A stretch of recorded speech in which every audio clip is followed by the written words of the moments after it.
Einen wunderschönen guten Abend, meine Damen und Herren. Es ist wieder mal Dienstagabend, es ist 19 Uhr und ja, Sie sind hier genau richtig. Bei unseren CRM-Konversationen haben wir diesmal mit Folge 46 es geschafft, uns die Expertise von Kate Leggett, hi Kate, zu versichern und freuen uns unwahrscheinlich mit Ihnen darauf, mit Kate eine spannende Stunde über die Themenwelt von Service, Engagement und was alles Spannendes sonst noch so uns zurzeit bewegt. I'm very happy that we could win Kate Leggett from Forrester to join us this evening or this day or this morning, because it's depending on our global, let's say, turnaround and doing the CRM conversations. Today, it's a big opportunity to talk about service, about engagement, and what's taking care and what's bothering people in the business under these circumstances, and where is the future after COVID. Kate, would you please be so kind to introduce yourself a bit to our audience and give us a brief wrap up what you did before you joined Forrester? Oh, okay. So hi there. Thanks for taking an hour out of your busy days to listen to us speak. I am a VP and Principal Analyst here at Forrester. It's a global research company, and I head up the customer engagement CRM practice. And CRM covers our audience and give us a brief wrap up. I didn't do a thing today. My fault. I'm having a tab problems.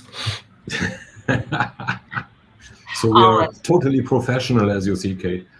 Yes. So I focus on customer service and sales, that pre and post-purchase customer engagement. And what did I do before I came to Forrester? Well, that was a long time ago. I've been at Forrester about a decade, but I headed up product marketing organizations in the for customer service and CRM vendors. So it's your home turf. I've lived the life for a long time. I remember spending my early days in large contact centers for American telco companies, watching their agents use sometimes dozens of different applications to service customers. So I've been in the trenches, and I've seen the struggles that agents go through and trying to help their customers out. How did call centers or customer service centers change since? What have you seen as a trajectory? Yeah, since the world blew up. Okay. Oh, now it's just a worldwide plague. Nothing blew up. Well, I mean, in a matter of days, you had these large contact centers, thousands and thousands of agents that had to move home. And on the other end of the line, you've got these anxious customers who don't understand how their world is changing, calling into companies. Customer service agents have moved home. Sometimes they're struggling with technology. They don't have the right technologies to be able to service customers because the order to move home came down almost overnight. More than that, schools closed. So you've got these agents struggling with childcare, daycare is closed, and perhaps you have elder care. You're in a multi-generational house or apartment. So you've got customer service agents that are struggling to meet the demands of work, having to juggle family pressures at the same time, and as well do the right thing for customers who are anxious and scared and are looking for companies to again do the right thing for them, to help them out, help them understand and navigate the new world. So I think out of all the jobs agents, customer service agents, were really impacted in many dimensions. How was that addressed? Pardon? How did that get addressed? I mean, they were impacted, so this is emotionally as well as technologically, I guess. Yeah. Like what was good, what was bad? I mean, What with was the good, what was reaction. bad? So what was good ultimately is that customer service became much more strategically important for companies, because many companies, both big and small, ended up slashing their marketing budgets, their sales budgets, but then they doubled down and invested in nurturing and growing their existing customer base, so holding on to their customers. So all of a sudden, customer service became really important for companies, and it's even with the pressures from last year. I think customer service will emerge from this pandemic being stronger and having a bigger seat at the executive table because of what they were able to do to be to nurture and grow customers, and be able to command their loyalty and revenue. Mm-hmm. So as the pandemic hit, what happened? Your customers are on hold for hours at a time. They've got questions about, I'm flying next week. How do I get a refund? What happens to my loyalty programs? Mm-hmm. And what happened was you've got customers on hold for sometimes hours, sometimes days on end, with some of the state government agencies. And the pandemic exposed all of these operational holes in customer service operations. So companies, from a technology perspective, started doing things like investing in proactive communication to be able to blast out to their customers.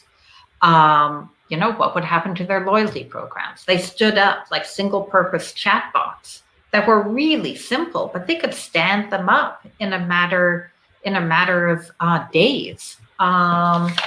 Here, I jotted down a couple examples. Like the city of Knoxville, Tennessee, in a matter of 2 days, put up a COVID information bot for 190,000 of their residents. And so you're seeing companies, customer service organizations, start investing in digital technologies and chatbots and self-service. But as well, agents, think of agents working at home. They don't have their seatmate next to them that they can tap on their shoulder for an answer. So what also became a point of investment are all the knowledge and collaboration, communication technologies to allow agents to work together and do the right thing for their customers. What were the challenges? It was actually getting the technology to the agents, the laptops, the being able to upgrade like VPNs and routers and hardware to be able to manage a distributed workforce and the spikes in volume. Workforce management became really a challenge because at the beginning of the pandemic, agents couldn't work an 8-hour day, again, because they were juggling a different demand. So, and the managers didn't know how to manage their workforce remotely. So operations became a lot more focused on data and collecting the right data to be able to understand the state of operations. So yeah, lots of challenges. Do you think that the human experience management has positively changed in the way that the managers do now have a new way of managing their teams and being more aware of the situation and the challenges? Oh, that's a hard one. I'd be interested in knowing what you all think. So of course, as you're managing a distributed workforce, you're less focused on efficiency and productivity. You're much more focused on the outcomes, customer satisfaction, the Net Promoter Score, customer effort. And many companies have done a good job at recognizing the mental health issues that the pandemic has generated. Here, I got another data point that I wrote down for you. 40% of employees don't believe their employers care about mental health beyond their productivity. So, so even though there's recognition of the stresses that the pandemic has exposed, we're a year into the pandemic. I don't hear talk about this point much anymore. And so, yes, some metrics have changed, but I don't necessarily believe that companies have completely transformed in the way that they manage and ultimately care about their employees. What's your experience with the time management attitude, such as a lot of your customers which are in the contact centers or which are now remotely working and have their roles and jobs to do? How do they manage their time? Is there a difference working remotely to the normal job, and how can one manage better? I think how you manage better is more focused on outcomes, the outcome of the work, instead of the pure productivity and efficiency measures that we used to care about. What are the drivers ultimately of customer satisfaction? It's around not necessarily time to resolution, but it's being able to get connected to the right resource, have the right resource be empowered with the right knowledge, and to be able to solve that issue the first time in the first contact. Okay. That raises a... Go ahead, Marshall. Go ahead. That raises a question for me. We were talking about time management. Customer service jobs, to some extent, don't have the same kind of flexibility as other roles might, because you have to be available when the customer load is there. If you're not available when the questions and the requests for service are coming, then you're not really doing the job. Do you know if there's any data on whether peak times or best time to be available has shifted? And has that changed the way that customer service people can manage their day? I don't have the exact data that you're looking for. I'd be curious to know what you're seeing. I know that in some industries, the volume of inquiries has gone up.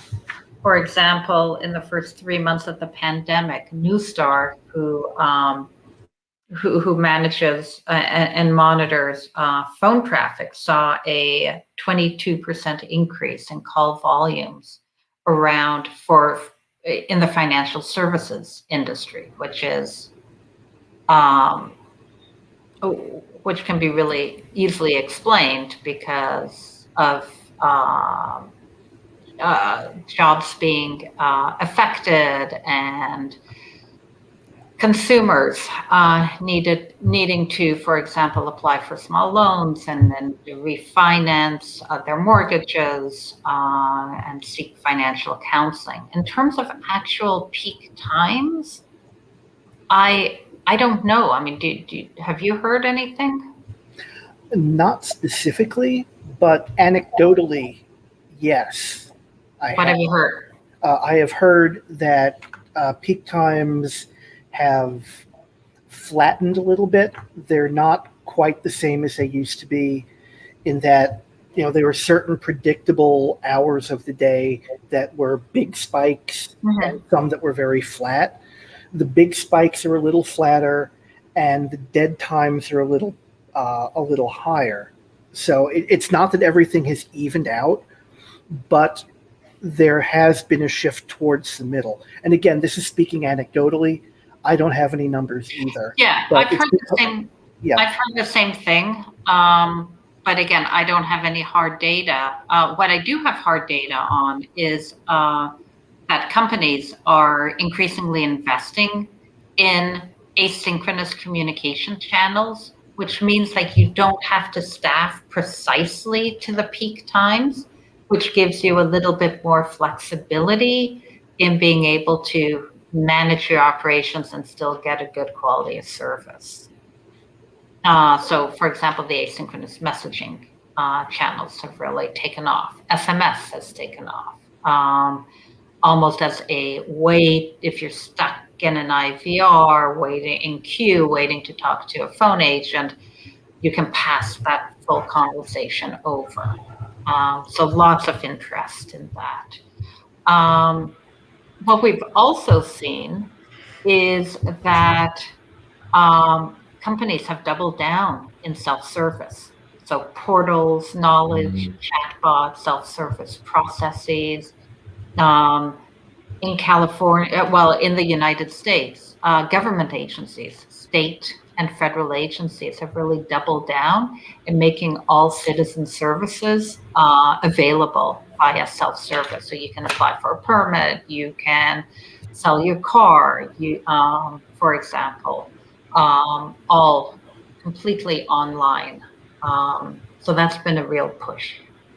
Yeah, I've also noticed in product areas that have reasonably strong user communities, the peer-to-peer assistance has taken off even more, where, you know, your non-employee experts are providing a lot more support to people who need it.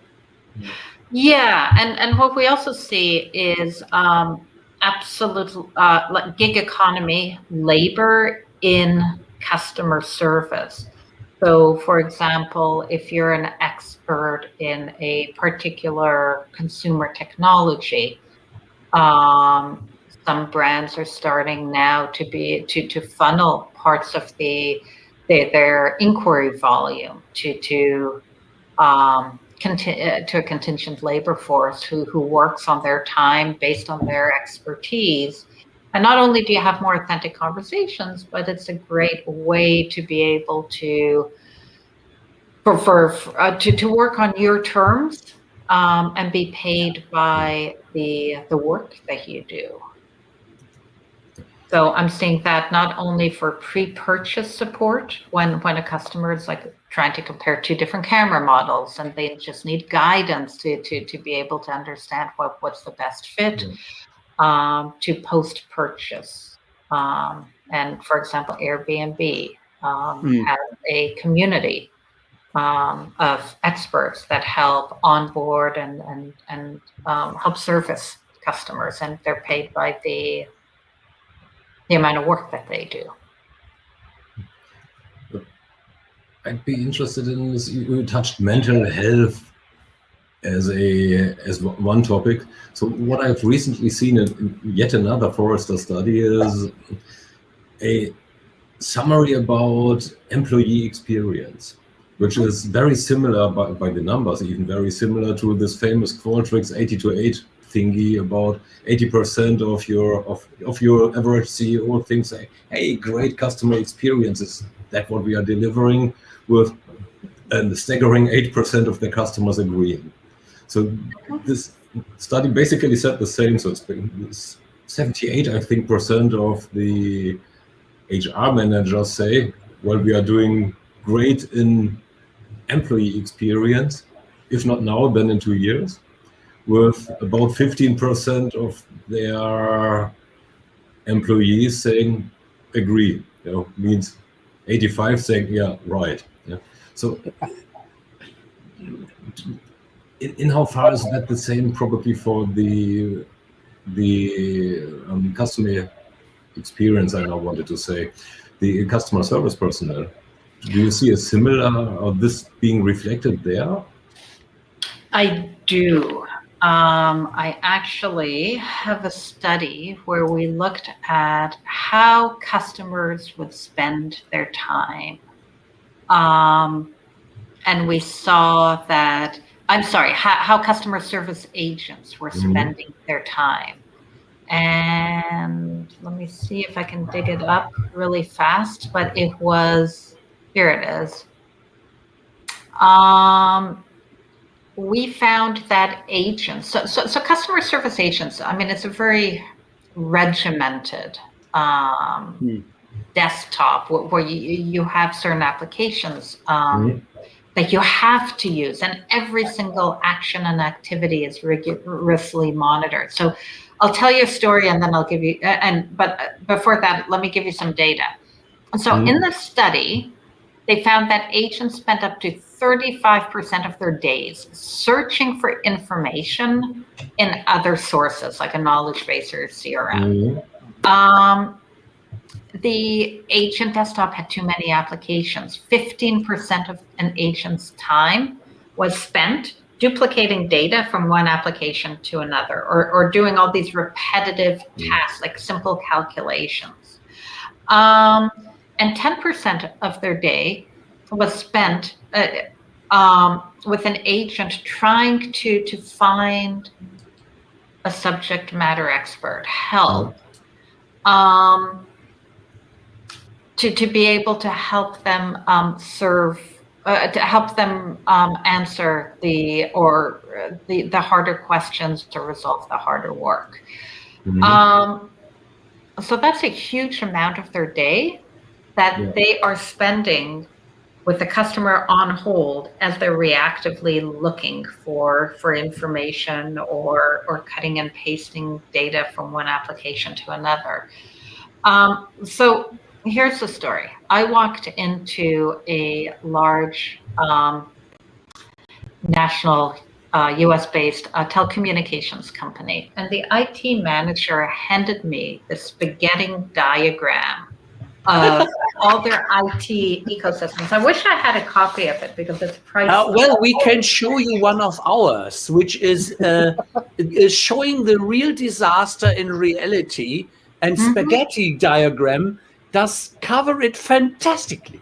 Yeah, and he told me that agents have to use over a dozen different applications during the course of their day. They're spending a lot of their time just transferring data from one application to another because they're not integrated. Managers can't enforce standardized processes, so there's a variable quality of service. Agents were so frustrated with their tools that they actually turned over every 6 months, but it took 9 months to fully train up an agent. So you never talked to a fully trained up agent, and this is a major US telco that was having a lot of issues being able to retain their customers. And that's not atypical. Employee experience is so important. What you want is, first of all, you want your agents to be as productive as possible. That means everything that is easy and repetitive should be automated. Your tool should focus you on the most important work, on what requires perhaps emotion or connection, or using analyzing the situation, not about performing these rote manual tasks. They should really focus you on the most strategic customers, the most important work, and and Agent Desktop should help you connect to other agents or subject matter experts to be able to ultimately do the right thing for customers. So at Forrester, we have a framework around good employee experience and then how it maps to being able to provide great customer experiences. And then we have a decade's worth of data of the economic benefit of delivering great customer experiences in terms of customer retention. They want to stay with you longer. They want to buy more products from you. They want to recommend you to their network, which drives second order sales. And all of this is based on empowering your employees, your agents, your workers with the right technologies to be able to best serve your customers. So, Thomas, to your point, very few companies or very few contact centers actually empower their agents with modern technologies to allow them to do the right thing for their customers. It pretty much fits into the semi-politically correct statement of Michael's that the process just needs to get fixed first. Yeah. Yeah, and absolutely, it's starting at the base of not. And before about fixing your processes, I would say have the right customer engagement strategy.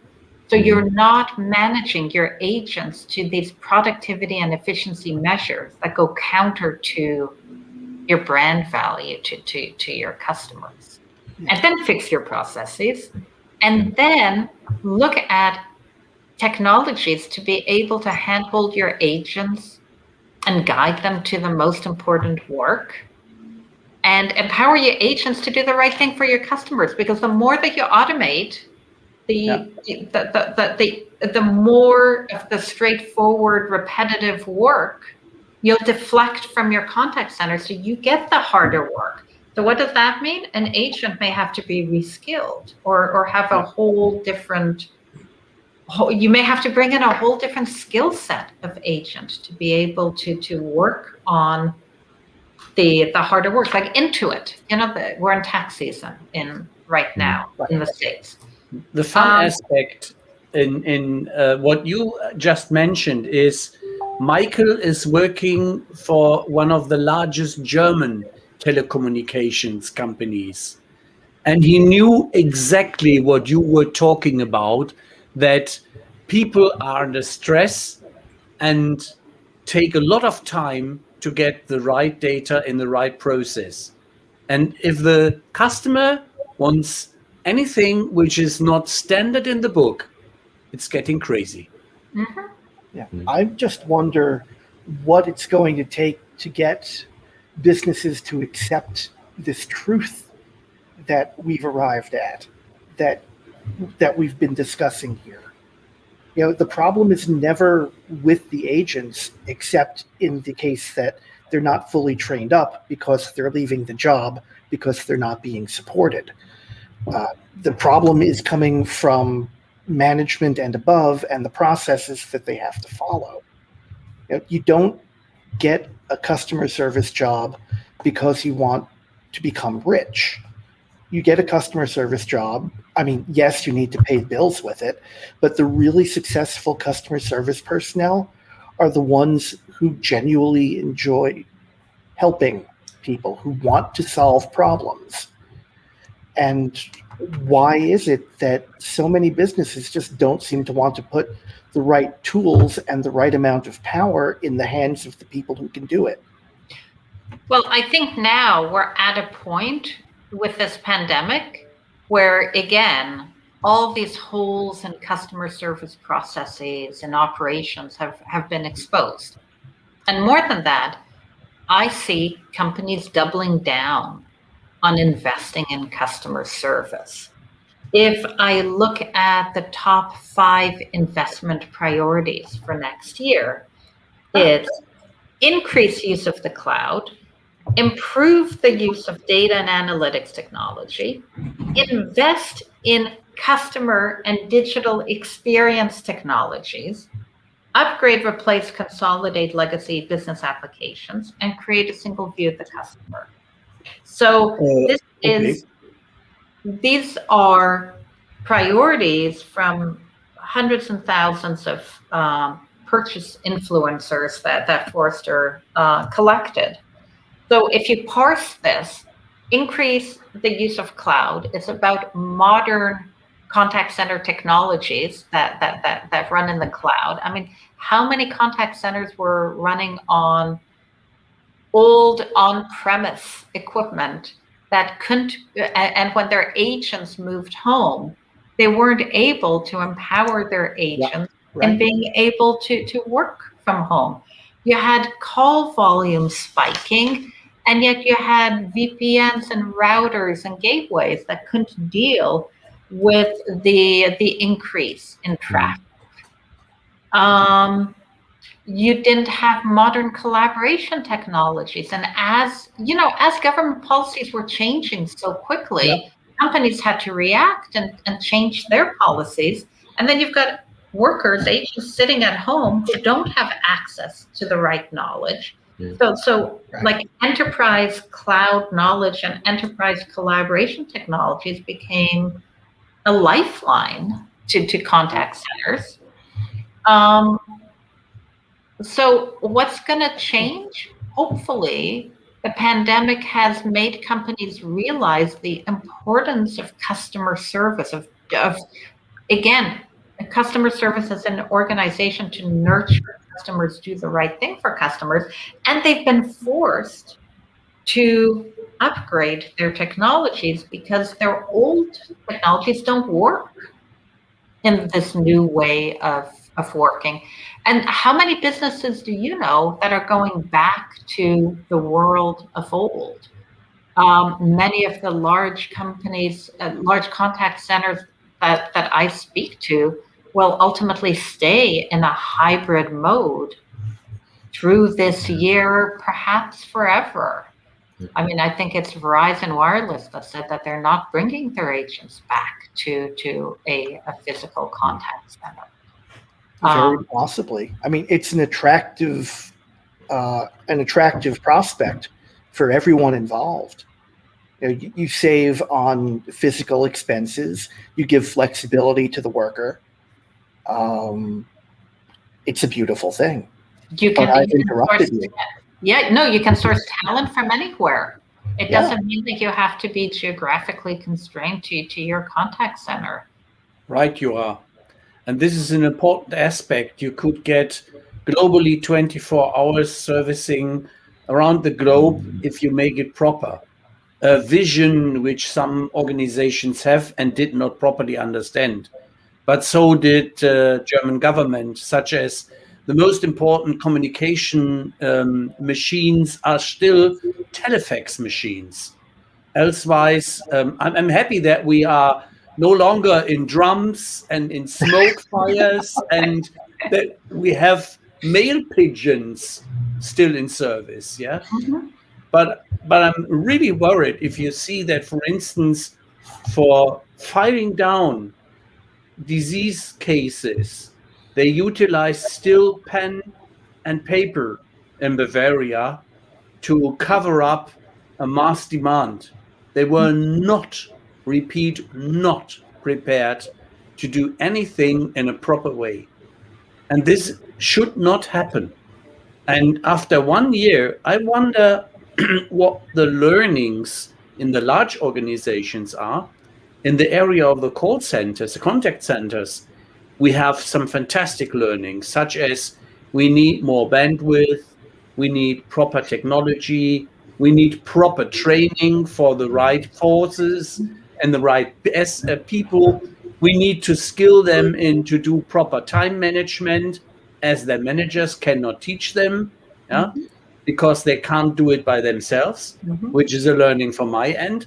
And that if we do not want to have for each employee 5 monitors, like it's in a Star Trek cockpit, we have to think about the applications and the proper workspace environment. How does an ideal working space for a contact center agent look like?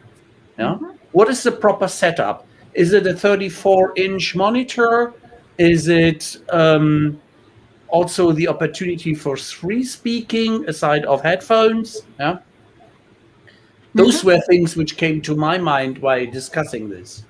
Yeah, and managers aren't, and supervisors, they're not walking the hallways anymore in a contact center. How do they drop in on conversations? How do agents reach out to their supervisors or their managers when they need help? How do managers manage their workforces remotely? And that became a whole exercise in data and analytics to be able to really understand how best to manage performance and quality. I apologize by being rude in the remark that it's something like if you lose your slaves, they run away. And if you give them flexibility because they do not have the trust in these well-educated folks, that if they have lost of control, they are lost in space a bit. That's my concern. Yeah, absolutely. There was actually one company that it was a BPO provider that said that they would be having cameras. You had to keep your web camera on. Okay. So that agents, so that they would see their agents working. And actually their agents ended up rebelling and saying that they didn't want to be spied on that way. And it was an intrusion in privacy. So there's other ways to be, again, with every agent action being recorded, you really need to be focused on the minutia of what an agent is doing. Or do you empower, as work gets harder, as you automate more, the harder work, it comes to your agent. Your agents have chosen this career path because they not only wanted to serve as customers and they like the customer interaction and communication, but they're getting the harder work that takes a different skill set. It's not a generalist skill set. So you've got these more skilled workers who are dedicated to their mission, and yet you're managing them like factory workers. So something's got to change. How? Yeah. Right, you are. So what would help management, in an abstract way, management people, show more trust to other people? Because this is what it ultimately boils down, right? Yeah, and it's like trust, but verify. It's trust your employees to do the right thing, but every interaction is being captured. You can run text analytics or speech analytics and understand the intent of the conversation. You can understand the sentiment, and you can use less intrusive ways, including structured surveys, to manage the quality that an agent is delivering. And ultimately, it's all about the customer. Oh, Shopify is a great example of this. They don't measure They measure productivity and efficiency measures just to be able to staff properly. Mhm. But the only metric that they ultimately care about is a quality of service metric. Because what their manager says, or their VP, is she says, I care about how my employees show up in the morning and do the right thing for my employees. And so the measure of that is quality of service. And if that dips, then supervisors and managers drill into perhaps the weaknesses or areas of coaching that an agent needs. But ultimately, they're just focused on the outcome.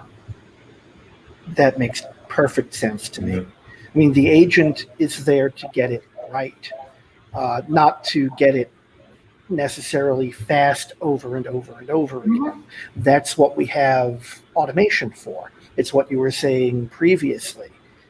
If we're going to continue to invest in automation technology and bots and machine learning and all of those other fun things, there's no sense in holding human employees to the standards of what we want the machines to do. We have the people to deal with the things the machines can't, and that can take time. Yeah, and then you look at companies who have really seen a change in their workforce. So here's one story. So we're in taxis, and you've got Intuit. Intuit hires. They don't hire generalists. They hire two types of profiles for their contact center. One is a software engineer who can troubleshoot and fix the software application. The other one is somebody who's got a tax accountant type of profile who's able to answer the harder questions.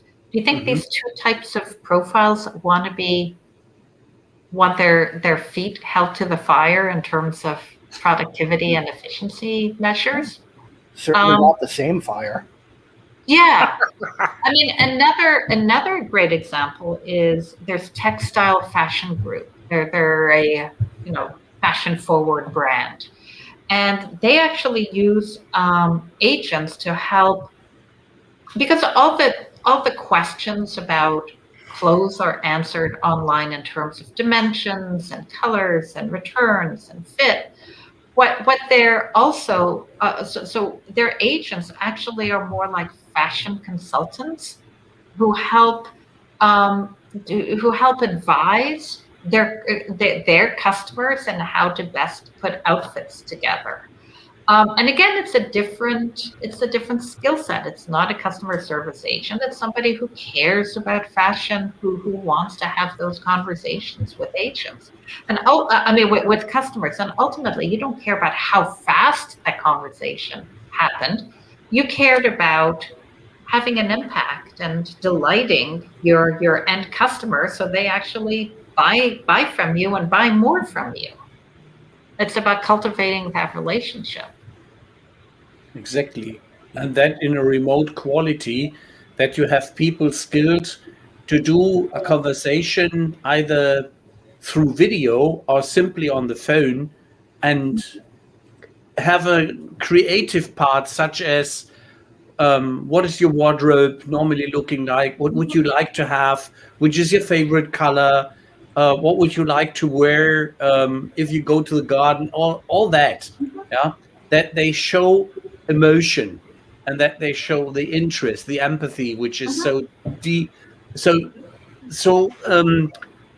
dramatically needed. Yeah. Yeah, I mean, another great example is it's now a defunct brand in the United States. They were called Pier Imports. They had more global furniture. And what they found was that they started hiring agents who either had a passion for furniture, for home decoration, or who actually had a degree, a design degree. Because those were the questions that Pier 1 was getting. It wasn't about the dimensions of the table or the color of the table. It was, I have a gray couch and I've got light brown walls. What color carpet is best suited?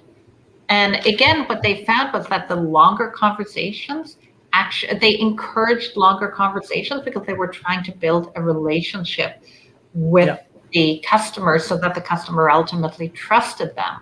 And so again, not only did they move to a complete distributed workforce because they were actually looking to a home working environment because they were looking for agents who had a specific skill set and they couldn't source them in the Dallas area, which was the location of their original contact center. But they also started focusing more on customer value metrics ultimately, because that's what they cared to impact. Those were the real business drivers, not the speed of answer. So at the end of the day, what you're saying is that this word is right, that says only happy employees, or in general, a happy employee creates a happy customer? Yeah, I think so, absolutely. Because if you're happy, how are you happy? You're happy because you buy into the mission of the company. You're happy because you're empowered and you have flexibility in your processes to be able to affect the outcome. You're happy because you're using modern technologies that guide you and proactively push information to you at the point that you need it. You're happy because you've got these, perhaps it's trying to understand the emotional drivers of a customer and being able to have prompts on your desktop that says, show more empathy or slow down or don't talk over a customer. And you're also happy because your company cares about your employee health, well-being, and your career journey and sits with you and understands where you want to go, how you want to grow your career, and enables that trajectory. Last year I did some work in the impact of adding automation and AI to contact centers. And what we found was that contact centers wanted to deploy these technologies because they had such a quantitative return on investment. But no contact center leader, very few contact center leaders were spending time communicating this to their agents and having agents trust these technologies so that they could work side by side with these technologies, because agents were scared that these technologies would make them obsolete and they didn't understand what their career paths were going to be. And so, Thomas, back to you, it's like happy employees, happy customers. It's like, yes, happiness means great strategy, flexible processes, great technology, and taking care of the individual worker and understanding what they need to be successful. Just going on the AI in the call center topic, which, well, AI is dear to me in general, but in how far is it really meant to be side by side? So the AI helping the agent instead of, well, replacing him or her. Well, it depends on the complexity of the inquiry. There's some inquiries that can be completely automated. Password reset, answer to all the WSMO questions. Where's my order? Return, shipments, delays, all of that. So there's a huge swath of inquiries that can be completely automated. Sure. But then what happens is the harder work gets to a physical agent. So in these types of interactions where an agent really needs to bring a lot of analysis and understanding and empathy to be able to understand the customer, to be able to understand their particular situation, financial counseling. Perhaps the customer has had, they've been laid off. They have 3 kids that they're struggling with. They have health issues. Being able to understand all that information and empathize and then have the technology support them and guide them into the right, doing the right thing for the customer, getting to that right outcome. So for those harder questions, absolutely, AI and automation have to work side by side with. Yes, I fully agree. Now I'm just looking into this trust thingy that we briefly covered as well. So there seems to be sometimes lacking trust towards the service agent, because I can't manage him, her, can't control if they are not there right next to me in this open space office next to the 533,000 other ones, which in turn goes to or leads to the privacy intrusion issue that you also manage. So gathering more data, becoming fully data driven and managing more by data, which then in turn leads to more distrust by the people who then see, okay, there's AI deployed, there's automation deployed. This risks my job. So how to overcome this spiral of mutual distrust? Yeah, it's being able to look at the agents and say, there's a huge swath of work that will never, or at this point, or within the next 3 years, will never be automated, can't be automated. This is what we want you to focus on. More than that, and being able to have those conversations with agents so they understand not only the value of automation, but a lot of agents don't want to be doing the simple, repetitive work. And being able to career path, not look at automation as a way of trying to optimize costs, but look at those automations and saying, we can help evolve your career and teach you new skills. For example, generalists who were doing all the simple repetitive work, you put a bot in place. Those generalists would be great at supervising that bot and evolving, making that bot better. It's a new skill. And it's basically you're training the bot to do tier 1 service. It's a great skill to have that you could end up taking to your next job. So it's looking at every single role within your contact center and doing that communication and that change management that many companies forget about, and trying to explain, what's in it for them at each role. There's a real value that you can get out of this new technology. And we will help you along your journey. Is management, call center management in general, doing a good job at that? No, absolutely not. And I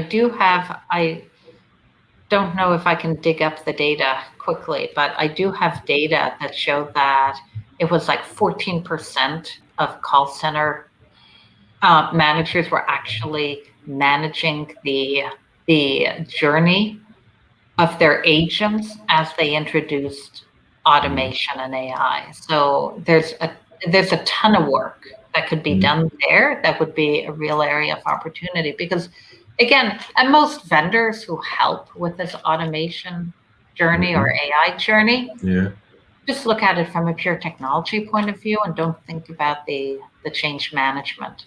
Yeah, I'm a huge believer in that. The change, when you see it in all other projects as well, what gets cut off the budget first? Yeah, absolutely. Management, right? And the second that gets cut off is quality management. So it fits a pattern. That's why I'm just digging a little into that topic. So do you have absolutely. Who do you know of anybody or any company who did that particularly well?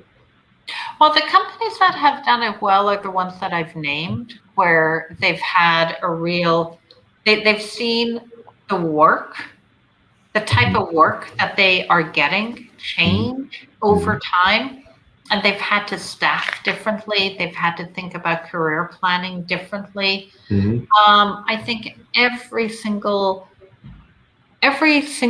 company, but more in B2C or direct to consumer, where there is a huge swath of repetitive issues that could be easily automated.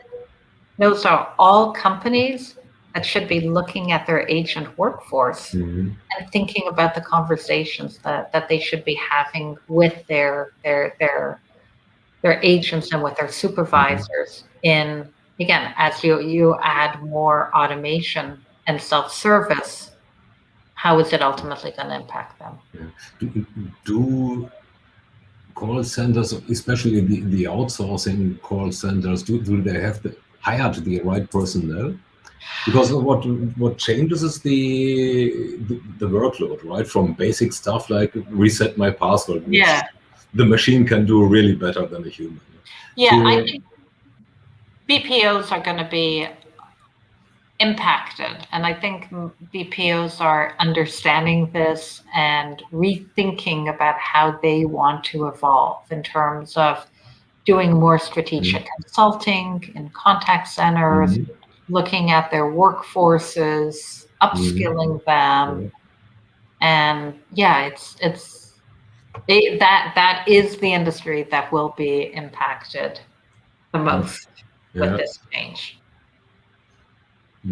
Do you think that this also leads to a kind of a trend that call centers, let's call them service centers, it's probably better, that they are getting a bit more insourced again? I think so, yeah, absolutely, because you're looking at, think about generalists, even tier 1 support. I think there's a huge swath of that can be automated. So you've got tier 2, tier 3, tier 4, all of that. That takes a different skill set. I think it will be insourced, but again, if I had to predict, it will be remote work from wherever the talent is. Predictions are always good. Yeah, you can check me next year or 3 years from now to see if they're true. You said there have been a number of organizations that implemented self-service in terms of bots in just a few days or a single-digit number of days. This doesn't really tell you with language recognition and pure conversation. So these have been then kind of IVR tree controlled bots, or which strategy are they following there?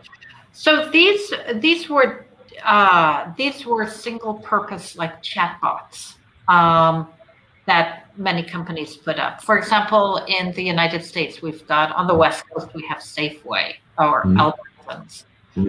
They saw that again, one of their data points was that they had I think it was 120% uptick in volume of consumers buying groceries online for the first time ever, because the pandemic just changed people's behavior. Even my 85-year-old mother was buying groceries online, something she never did. So what they ended up doing is they deployed a bot, just a shopping bot, to help the first-time online shoppers be able to buy groceries online. And they were able to stand up a bot in a matter of, I think it was a couple weeks, that was very robust, was able to handle multiple different languages. But it was still a single purpose bot. And so what we're finding out now is that companies are looking at real digital transformation. So they're ripping out all these first generation like stopgap solutions and putting in much more robust digital technologies to be able to support their customers over a wide range of channels and being able to support conversations that start on one channel and go to another. So I don't know if that answers your question, but that's what we're seeing now is this a huge second wave of digital investments in digital technologies, but done more slowly and more thoroughly than they were at the beginning. Conscious of your time because the hour is nearly up. Oh my, that went fast. Yeah, that was pretty told fast as usual, by the way. Just from my side, finally, did this shopping company collect some KPIs on some statistics on how the success of this bot was? How did they define the success of the bot? They did. Not that company, but I worked. I have another company that did a very similar thing, and it was actually for a state agency. And they ended up seeing support costs reduced. They ended up seeing increased customer satisfaction.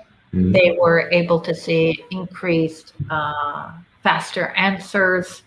And they also saw new staff training costs decrease as well, because this was a bot plus knowledge program, and agents were more empowered with the right information.